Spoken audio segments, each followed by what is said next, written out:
Black Panther is an event. It's a cultural watershed for American film and film in general because it's the first time we've seen a critically acclaimed international blockbuster featuring multifaceted representation of black people on screen and behind the scenes. And people all over the world love a well-written, beautifully illustrated mythology, right? And there were a few scenes in Black Panther that were shot in Busan, South Korea. I actually lived in Busan, South Korea. And in 2014, I did a project that talked about Black Panther and the Marvel Universe and film representation in general.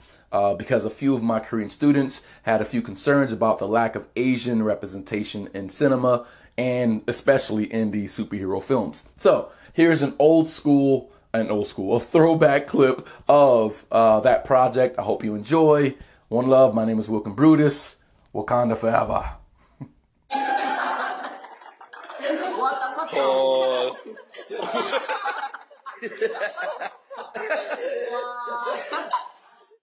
If comics are written mostly by white men, I can't, realistically, expect them to cater to the black nerdy boy in me. And certainly I've felt the same angst from my Asian students. We essentially have the same plight, that in a world where white characters are default and or have equal representation, we crave to see or at least root for someone that looks like us. The comic world suffers from a great deal of cognitive dissonance. It wants to create harmony by creating well-balanced characters, but it does the opposite and isn't sure what to sacrifice to reduce the dissonance.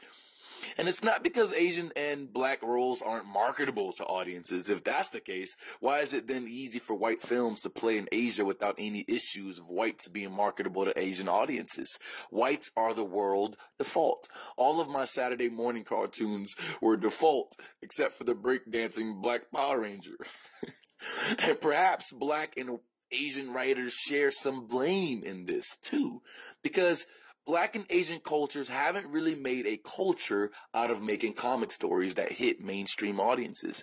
We've done so in other forms of literature, just not in comics.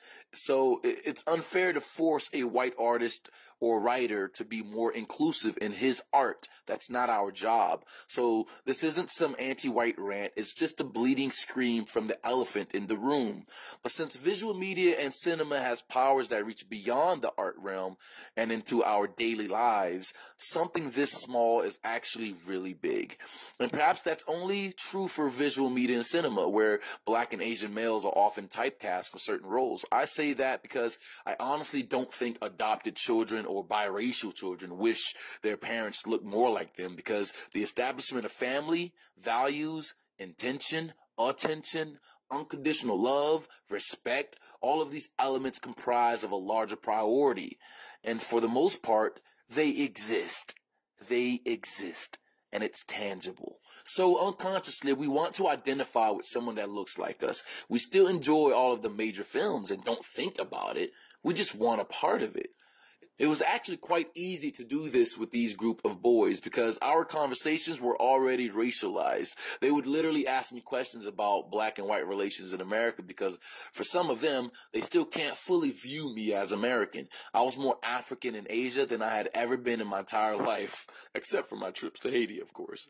It was challenging because we had to keep it under the context of learning English. They had to explain their team powers in English, say how they'd win in English, and we used a set of English vocabulary words to help them along. It was a student-centered lesson plan, very autonomous, filled with free talking, the same necessary tool one needs to be an English-speaking artist. And for black, brown, and Asian boys, they just hope for a more colorful brush.